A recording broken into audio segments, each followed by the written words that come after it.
20 साल 20 कमाल। नरेंद्र मोदी के सत्ता में 20 साल पूरे हो गए हैं। उनके 20 साल के कार्यकाल के काले कारनामों का कच्चा चिट्ठा लेकर आए हैं हम। जब नरेंद्र मोदी गुजरात के मुख्यमंत्री थे तो उस दौर में ही अक्षरधाम मंदिर में हमला हुआ था। इशरत जहां मामले की आंच मोदी के दामन पर वो काला दाग है जिसे वो आज तक नहीं धो पाए हैं। नरेंद्र मोदी के राज में गुजरात के पूर्व गृह मंत्री हरेन पंड्या का कत्ल हो जाता है, जिसके छींटे मोदी सरकार तक जाते हैं। गुजरात में स्नूप गेट कांड हुआ जिसमें अमित शाह और नरेंद्र मोदी का नाम आया। दोनों पर आरोप लगा था कि वो एक महिला की जासूसी करवा रहे थे। गुजरात में कुपोषण के आंकड़े छुपाकर मोदी ने गुजरात मॉडल के सबसे बेहतर होने का गाना पूरी दुनिया में गाया, जो पूरी तरीके से झूठ निकला। मोदी को सालों तक अमेरिका का वीजा नहीं दिया गया। कारण वही था नरेंद्र मोदी की सांप्रदायिक छवि, जिसके बारे में पूरी दुनिया को पता था।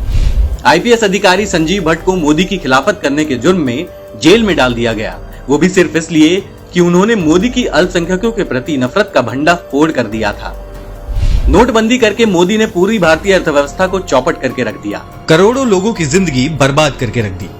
नरेंद्र मोदी ने जीएसटी को देश पर थोप दिया और सब जानते हैं कि उसका नुकसान देश को कैसे पहुंचा। मोदी सरकार के लाए कृषि कानूनों ने देश के किसानों को अपना कॉर्पोरेट मित्रों का गुलाम बनाने की कोशिश की।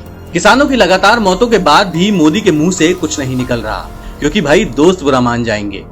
मोदी के प्रधानमंत्री बनने के बाद देश में लिंचिंग की घटनाएं बढ़ी और अल्पसंख्यकों को चुन चुनकर निशाना बनाया जाने लगा। महिलाओं की सुरक्षा पर ज्ञान देने वाले मोदी जी के राज में महिलाओं पर अत्याचार बढ़ा और महिलाओं की दुर्गति के जिम्मेदार सिर्फ मोदी हैं। देश की राजधानी भी मोदी की नफरती नजरों से नहीं बची और दंगों की आग में शहर का एक हिस्सा जलकर राख हो गया।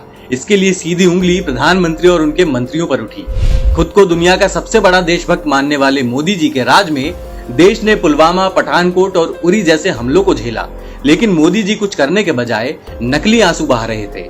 दो धर्मों के बीच नफरत मोदी के राज में सबसे ज्यादा बढ़ी, सिर्फ प्रधानमंत्री की वजह से। मोदी अपने दोस्तों की मदद से देश को बेचने तक को तैयार हैं, क्योंकि ये सूट बूट की सरकार है। मोदी पैसे वालों के सामने हाथ जोड़कर खड़े रहते हैं और जनता के ऊपर उनके मंत्री गाड़ी चढ़ा देते हैं। मोदी राज में महंगाई बेतहाशा बढ़ी है, लेकिन मोदी के भक्तों ने मीठी चाशनी पी रखी है। उनके लिए मोदी जी वो भगवान हैं जो गलती नहीं कर सकता।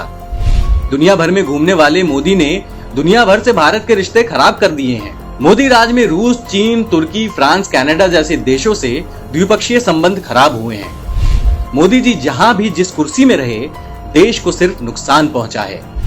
मोदी जी, ये है आपके 20 सालों की असलियत, जिसे आप दुनिया से छुपाते हैं और जब भी कोई कठिन सवाल पूछता है तो कहते हैं कि बस दोस्ती बनी रहे।